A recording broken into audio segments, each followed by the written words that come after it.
Hello everyone, welcome to Painless Learning. Our today's topic is Cell Structure and Functions, chapter number 8, class 8 practice set. Let's get started. First question is, choose the correct statement with respect to unicellular organisms. यानी हमें उस statement को choose करना है जो हमने unicellular organisms के लिए यूज की है. First is, in unicellular organisms, tissues work in coordination to perform different functions. Next, unicellular organisms do not require food. Unicellular organisms respire and reproduce. All unicellular organisms move by cilia. तो सबसे पहले जो unicellular organisms हैं ये जो है ये गलत है. नेक्स्ट इज, क्योंकि टिश्यूज तो होते ही नहीं है ना, यूनिसेलुलर हैं तो ओनली सिंगल सेल होगा और टिश्यूज जो है वो बहुत सारे सेल से मिलके बनते हैं. Unicellular organism do not require food, they require food, everybody require food. All unicellular organisms move by cilia, नहीं सारे सीलिया से मूव नहीं करते. Unicellular organism respire and reproduce, yes they respire and they also reproduce. So the correct answer is C, the unicellular organism respire and reproduce. Next is, majority of cells can't be seen directly with our naked eyes because जो majority of sales हैं उन्हें हम directly हमारी आंखों से नहीं देख सकते. क्योंकि ऑर्गेनिजम्स आर जनरली यूनिसेलुलर, नहीं हम ज़्यादातर मल्टी सेलुलर ऑर्गेनिजम्स के भी सेल्स को नहीं दे सकते. Cells are microscopic, yes it is a reason because cell microscopic हैं और वो सेल्स माइक्रोस्कोप से ही देखे जाते हैं. Cells are present only inside the body, नहीं. Cells are grouped into tissues, tissues के अंदर ग्रुप होने का मतलब ये तो नहीं है कि हम उन्हें देख नहीं पाएंगे. So correct answer is B, cells are microscopic. Next is, read the different combinations of term given below. हमें कुछ कॉम्बिनेशंस दिए हैं कुछ टर्म्स के, हमें उन्हें रीड करना है. Cell wall, cell membrane, nucleus, plastid. Cell wall, nucleus, ribosome, ribosome, chromosome. Cell membrane, mitochondria, ribosome, chromosome. Cell membrane, ribosome, mitochondria and chloroplast. अब हमारा क्वेश्चन है, the correct combination of terms with reference to an animal cell.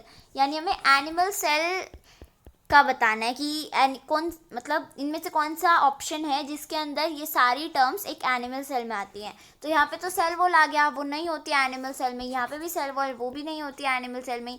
यहाँ पे सब सही है. Cell membrane होती है, माइटोकॉन्ड्रिया होता है, राइबोसोम होता है और क्रोमोसोम भी होता है. यहाँ पे एक गलती होगी, क्लोरोप्लास्ट. क्लोरोप्लास्ट प्लांट सेल में होता है, एनिमल सेल में नहीं होता. So correct answer is C, cell membrane, mitochondria, ribosome और chromosome. Next is, which one of the following term is not a part of the nucleus. Nucleus का part कौन सा नहीं है? राइबोसोम, हाँ ये न्यूक्लियस का पार्ट नहीं है क्योंकि ये खुद एक ऑर्गेनल है. न्यूक्लियोलस, ये न्यूक्लियस का पार्ट है. क्रोमोसोम, ये भी न्यूक्लियस का पार्ट है. और जीन, ये भी न्यूक्लियस का पार्ट है. Correct answer is A, ribosome. Next is, a suitable term for the various components of cell is. Cells के वेरियस कंपोनेंट्स जो हैं उनके लिए ये एक टर्म अगर हमें यूज़ करनी है तो टिश्यू. टिश्यू तो खुद सेल से मिलके बने होते हैं. Cell organelles, yes this is a correct term. Chromosomes, chromosomes जो है वो न्यूक्लियस के अंदर होता है तो इसे हम सेल, ये एक कंपोनेंट है, इसे हम सभी कंपोनेंट्स के लिए यूज़ नहीं कर सकते. जीन्स, जीन्स जो हैं वो भी हम एक कंपोनेंट के लिए यूज़ कर सकते हैं, सभी के लिए यूज़ नहीं कर सकते. So correct is the jelly like fluid substance present in cells is. जो जेली लाइक फ्लूइड सब्सटेंस है, जिसका जेली जैसा टेक्सचर है और वो फ्लूइड भी है, वो क्या है? Protoplasm, no. Chromosome, no. Chloroplast, no. Cytoplasm, yes. Cytoplasm is a jelly-like fluid substance present in cells. Next is, read the following pairs of examples of organisms. हमें कुछ पेयर्स दिए हैं, एग्जाम्पल्स दिए हैं, कुछ पेयर्स के एग्जाम्पल दिए organisms के, जैसे moss and sponge, yeast and amoeba, bacteria and blue green alga, penicillium and spirogyra. हमें बताना है the pair that belongs to the group prokaryotes. Prokaryotes वो जिनका वेल डिफाइंड न्यूक्लियर मटेरियल नहीं होता. तो they are bacteria and blue green alga. क्योंकि इनके अलावा सबका जो है वो यूकारियोटिक सेल्स होता है. Next is, read the following terms and select the pair that is related to inheritance of characters. जो इनहेरिटेंस ऑफ कैरेक्टर से रिलेटेड है, cell wall and cell membrane, ये तो बिल्कुल रिलेटेड नहीं है। क्रोमोसोम एंड माइटोकॉन्ड्रिया, क्रोमोसोम है but mitochondria नहीं है। Next is chloroplast and cell membrane, ये दोनों भी बिल्कुल नहीं है। Next is chromosome and genes, yes chromosome भी है रिलेटेड एंड जीन्स भी है related. Genes are the unit of inheritance और क्रोमोसोम जो है वो इनहेरिटेंस में हेल्प करते हैं। Question is choose the correct statement. Genes are located in the chromosomes, genes जो है वो क्रोमोसोम्स के अंदर लोकेटेड होते हैं। Cell is located in the nucleus, cell nucleus के अंदर लोकेटेड होता है? नहीं, न्यूक्लियस सेल के अंदर लोकेटेड होता है। Chromosomes are located in the nucleolus, no chromosomes are located in the nucleus. Cell membrane surrounds the nucleus, no cell membrane surrounds the cell and nuclear membrane surrounds the nucleus. The correct one is A. Genes are located in the chromosomes. Next is green color of leaves is due to presence of the pigment dash. तो जो leaves के अंदर green colour आता है वो कौन से pigment की प्रेजेंस की वजह से होता है? क्लोरोफिल, राइबोसोम्स, माइटोकॉन्ड्रिया या chloroplast? Correct answer is A, chlorophyll. Chlorophyll जो है वो ग्रीन कलर का पिगमेंट है जिसकी वजह से जो लीव्स हैं उनके अंदर ग्रीन कलर आता है। Next is the unit of measurement use for expressing dimension which is size of cells is. जो यूनिट मेजरमेंट के लिए यूज़ की जाती है साइज एक्सप्रेस करने के लिए सेल का, वो कौन सी है? सेंटीमीटर? नहीं, ये तो बहुत ज़्यादा बड़ा हो जाएगा। मिलीमीटर, माइक्रोमीटर या मीटर?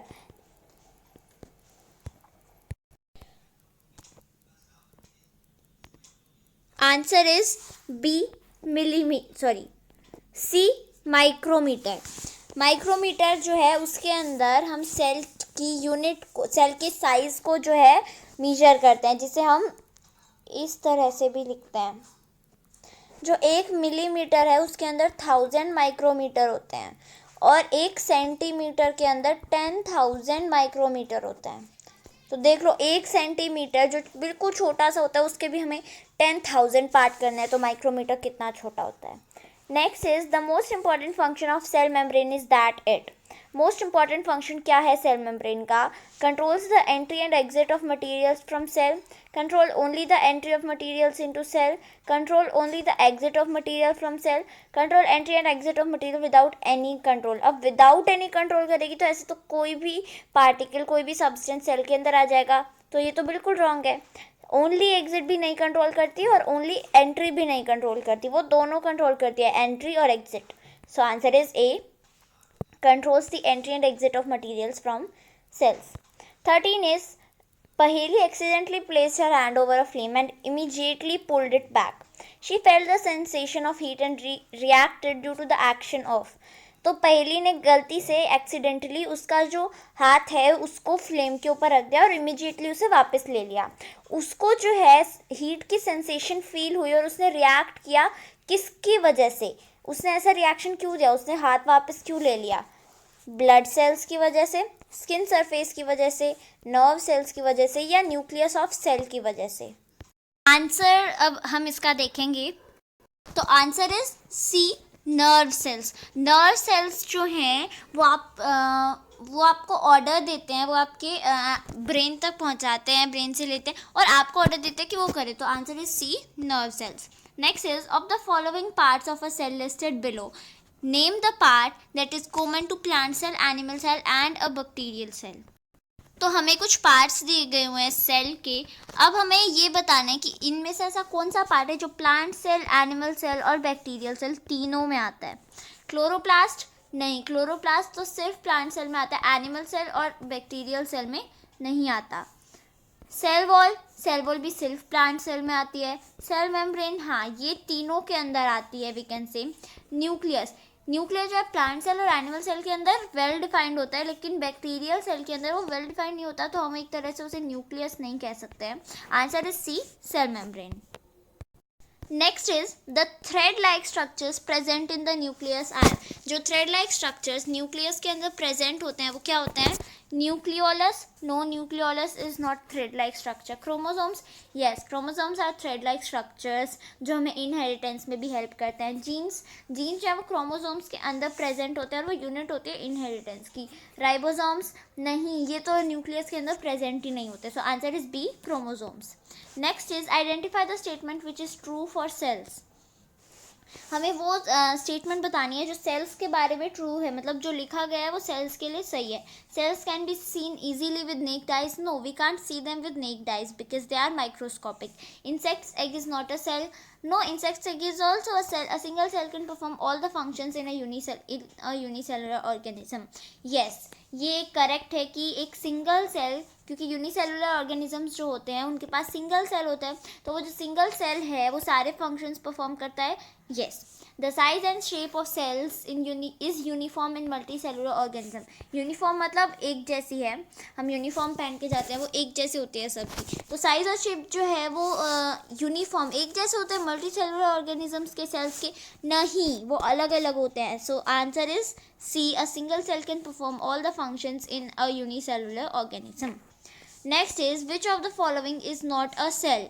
नॉट अ सेल, इनमें से सेल कौन सा नहीं है.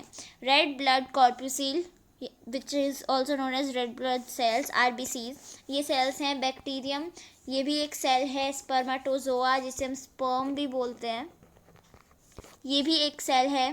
Virus, virus is not a cell. So answer is D, virus.